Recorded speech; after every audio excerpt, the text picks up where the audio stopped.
Ladies and gentlemen, grab 2 drinks. One, because it's a hot summer day and you need to stay hydrated. And second, because I'm talking about the anime Hell's Paradise. And let me tell you, it's some heat that only gets hotter. And if you haven't watched it, you're missing out. Big time. Let's hop into it. I will say the introduction to the show did have me a little worried at first, when we were watching an off-brand Killua get the crap beat out of him for what seemed to be the first 10 minutes, and then being interviewed after getting his ass whooped as if he was down 0-3 in an NBA playoff series. And this cycle kind of went on for a while. By the way, this dude is a damn tank, and I don't care what you say, this part right here had to hurt. I don't care what kind of training you do, I don't care what kind of steroids you take. That had to hurt, you know why? Because it hurt me to watch, that's why. But regardless of this intro, the writer knew what they were doing when the post-torture interview was conducted by a potential waifu of 2023. And hey, I'm not saying she is. Put the pitchforks down, okay? But I am saying she is a contender, alright? Deal with it. Anyways, you get the point. I'm like a moth to a flame when it comes to anime waifus. So it worked on me at least, and was a good tool for keeping me around for the hell that was about to unfold. Okay, it might sound like I'm talking bad about the introduction, but I actually really enjoyed it. Our main character Gabimaru was introduced as some type of sad boy ex-ninja criminal who's been through some shit, that hates his wife and hates love, and seems like he would like to go 0-1 IRL. But unfortunately for him, he is made of the same material that Nokias are made of, because it seems as though he simply can't be killed. Which this is part of the reason he made a name for himself in the most infamous of ways. Which is kind of interesting for a guy that they managed to get into a cage, but it happens, I guess. But after many botched executions and interviews, we would come to find out that he may just be a little bit more complicated than we were initially led to believe. When in a turn of events, the interviewer Sagiri would end up being the one to do his execution. And due to this, he had a sudden epiphany. Wait, shit's real now. Maybe I don't want to die. Can we please overturn the Supreme Court ruling of no takesy backsies? And noticing this, Sagiri would call him out on his unwillingness to die, attributing it to his love for his wife that he claims he hates, which in turn pissed him off a little more, as you might expect. And we were finally given a glimpse into why he's not just a tank, but also a cold-blooded killer that had to be detained in the first place. And check out these flames. It might have only been for a second, but this is part of the reason I love this anime. The artwork, I'm a fan. And this is a pretty one-to-one kind of thing where you can compare different, experiences, because a lot of animes have different characters with abilities that have to do with fire. This is not uncommon. Like, a lot. But I haven't seen an anime that portrayed fire in such a daunting, doomsday is coming kind of manner. And part of this does have to do with the settings around that as well. Because if you took that same fire and, I don't know, put it in front of some random stock image of a pond, maybe it wouldn't look as badass, but in this case, it's badass confirmed. So anyways, this event completely changed how I initially perceived Gabimaru. And if this story's already making changes to my whole perspective like this so early on, there ain't no telling what's gonna happen later. So I went and grabbed a drink, put my phone in Do Not Disturb, and buckled up for the ride ahead. And very soon both the title and the point of this show would make itself very apparent. He was presented with an offer from Sagiri. Find the elixir of life and be pardoned from all your crimes. Set free, be a free man.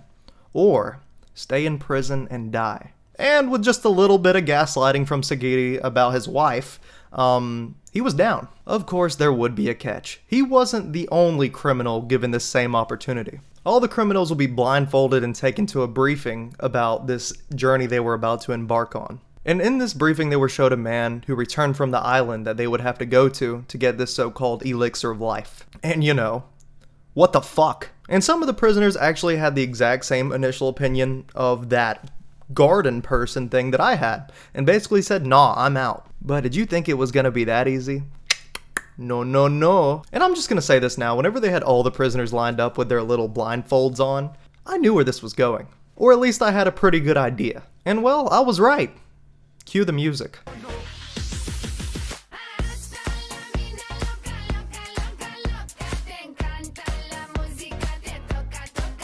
Of course they were going to have a preliminary fight to the death to see who really deserves to also go to an island and possibly die. It's just natural, it's the normal thing to do, gladiator style. And although basically everybody besides this fuck and a few psychopaths saw this was a bad idea, but okay I guess. Wait, time out, where's our guy at right now? Gabimaru's just probably out there whooping it.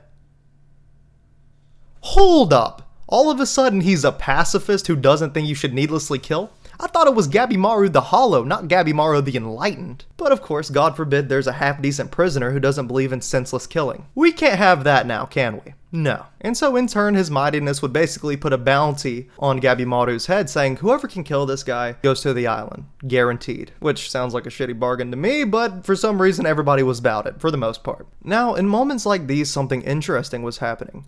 Gabimaru from the start wasn't the only focus of the story, although I've been talking this whole time as though he was. We were actually getting pretty good looks into the mental state and point of view of another character, Sagiri, a sword tester and de facto executioner of the Yamada clan. She also had her own demons to conquer, such as her fear of killing people, even though she's an executioner, so that doesn't exactly add up. That compounded on top of the fact that the men of the clan didn't believe she should have that job to begin with, because she's a woman, and that isn't a woman's job. But in a strange way, she began developing more of an understanding of herself through watching Gabimaru, and started having a grasp on how to overcome her own issues. She realized that even being a member of the Yamada clan, that's whole name and fame and privileges derived from the deaths of others, that it's actually still not such a bad thing to not want to kill someone, no matter if they deserved it. If anything, it was the natural thing. After all, if the world-renowned killer Gabimaru the Hollow had his reservations about killing others, but was still able to do what must be done, then she could too. Which is oddly beautiful and terrifying at the exact same time, to be frank. But even though this was only a surface level learning and relating of the two characters, I was also starting to get a picture myself of the complexity of the characters. The saying of don't judge a book by its cover was beginning to show itself all too well. Bad people not necessarily being bad for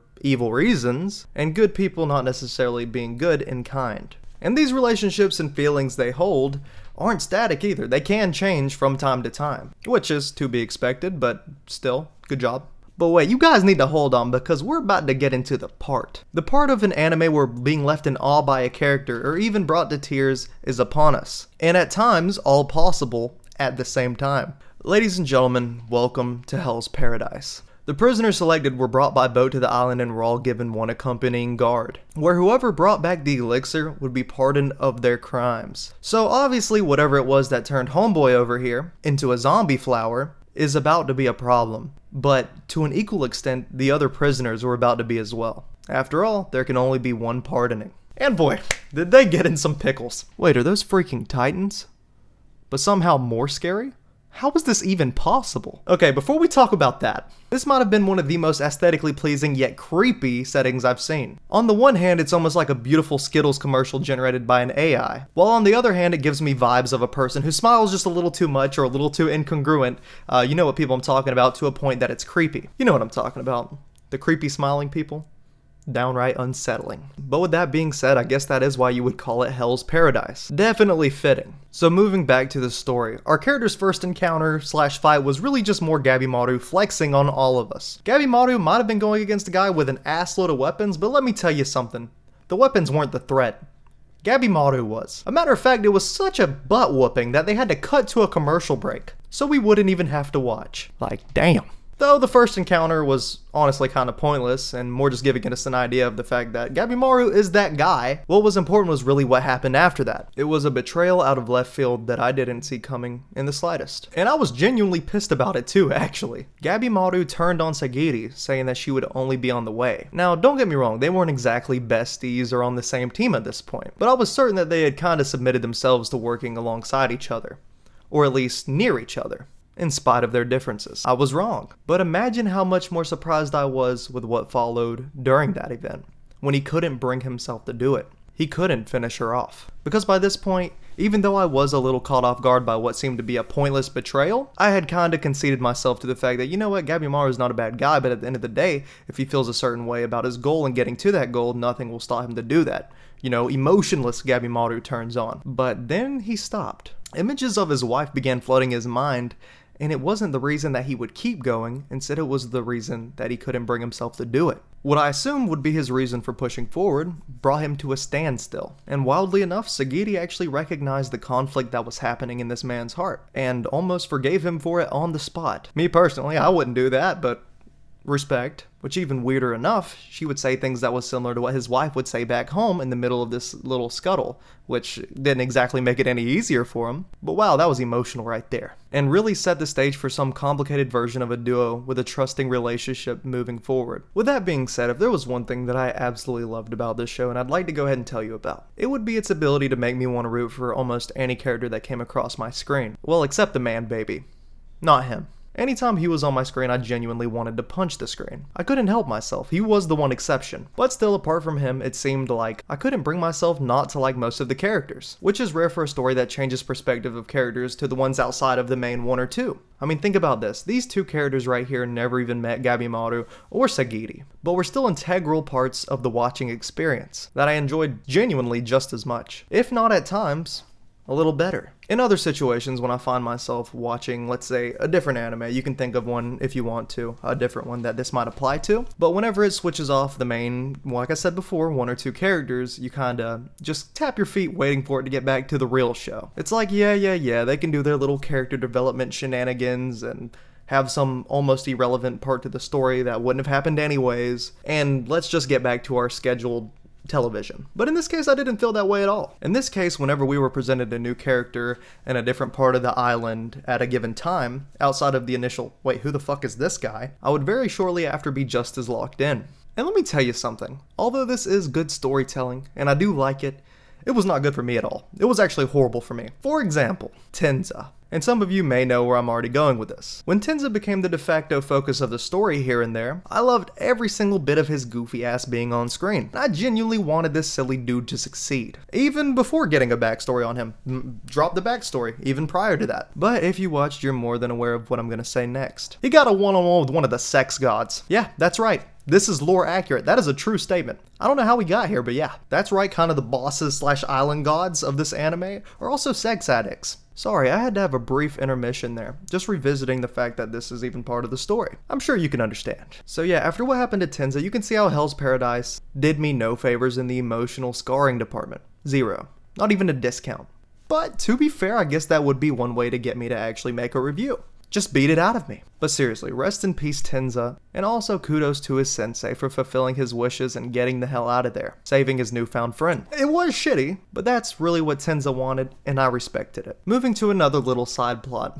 I was pretty intrigued by the side plot of Garfield Tenzel. Sorry, that's the wrong anime, my bad, I'm a big ReZero fan, but he does look like him. If you've watched ReZero, you know what I'm talking about. So yeah, Ozza and his brother actually had some great backstories and, you know, little fights and scuttles that were going on as well. Big fan. And although all these different things are happening very separately on the same island, they're all marching toward very similar goals. Actually, literally the exact same goal. They're all going for the elixir. You can just tell they are all going to diverge on a single path eventually. That's going to make for some banger episodes that we have yet to see. Which, I'm just going to be honest, I'm hyped thinking about right now.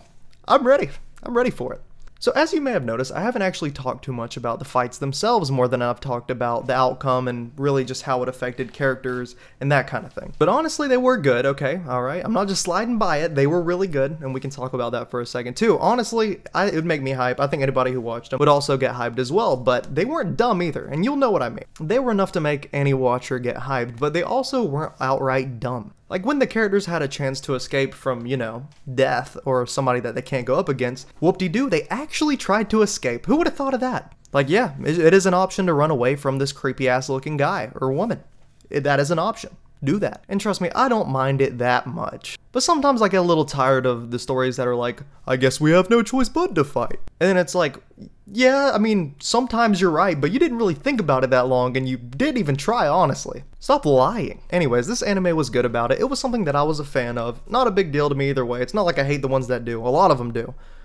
Very much the opposite. But in this case, I noticed it, and I liked it. Just figured I'd bring that up. Okay, now I will say Hell's Paradise did have quite a bit of shifts in the story, if you will. Massive shifts throughout the plotline. Not necessarily the overarching goal, but small things, medium things, big things. And one of the smaller things that I really liked about this show was its ability to interject humor in a multitude of ways. Small things like Gabimaru getting out of, you know, a near-death situation, you know, death's door, knock knock. And then right afterwards, Yasuhira trying to riz the man up. And not just once, multiple times. Even though Gabimaru straight up just wasn't having it. He's a married man, okay? Alright? He might be the hollow, but he ain't no cheater. And in other cases, just comedic timing of characters saying things in situations you would not expect them to do that. Even though it's not necessarily like a punchline, they would still say things that just didn't match what was anticipated. For example, when Gabimaru called Sagiri strong, completely catching her off guard, after they had finally just won one of the hardest fights they had had. Like, yeah, she appreciates it, but coming from you, what? And then you had your big tone changes, like when the crew, who got assembled throughout this journey, finally got to take a nice break, chilling with each other and almost becoming family-like. But what made these moments even better wasn't just the fact that they were all nice and warm-hearted and stuff, it was actually the fact that in little moments we would still get those little peers into what was happening in the different characters', psyche and what was happening in there. That even though they were just chilling, they were still planning for what was going to happen next, and not just, waiting for something bad to happen, which is cool. All of this I can really get behind. By the way, every single bit of what I just talked about happened in like a span of 2 days in the story. What? 2 days? That felt like, about a year and a half right there. But no, this actually all happened within 48 hours. I literally didn't even realize that till Sagiri said it. But this wouldn't be all that happened within those 2 days. After watching some absolutely fantastic plot development with people making alliances, and out of those alliances discovering real relationships as they conquered more and more difficult opponents, the name of the game was beginning to change. The closer it seemed they were to achieving their goal, the even more difficult realities were beginning to show themselves. The fact that not only was this a dystopia, but it was one with a design. A design for trapping and killing people. Well, maybe not killing, but basically an equivalent when your life force is being drained in a Tau. So, yeah. All this being designed by the Tenzin. Oh yes, the Tenzin. Brought them up earlier, but I don't even really know where to start with these guys or girls. Are they an anime trap? Are they not an anime trap? Are they a double trap? I don't know. But these jokers are powerful. Like ridiculously powerful. And ridiculously weird. I'm not gonna let y'all slide. Y'all are weird. And even worse, there's a lot of them. The more I got to see these guys pop up in the story, the more complicated shit got in a variety of ways. First of all, they're damn near impossible to beat. Second, apparently they get down and dirty for extra power-ups. And third, why do they have to have the most nightmare-inducing final forms ever? I was cringing every single time one of them went beast mode. Ugh, it's just hard to look at. A matter of fact, let's put Yutsuria back on the screen. Just for a second. Okay, I needed that. I'm sure you did too.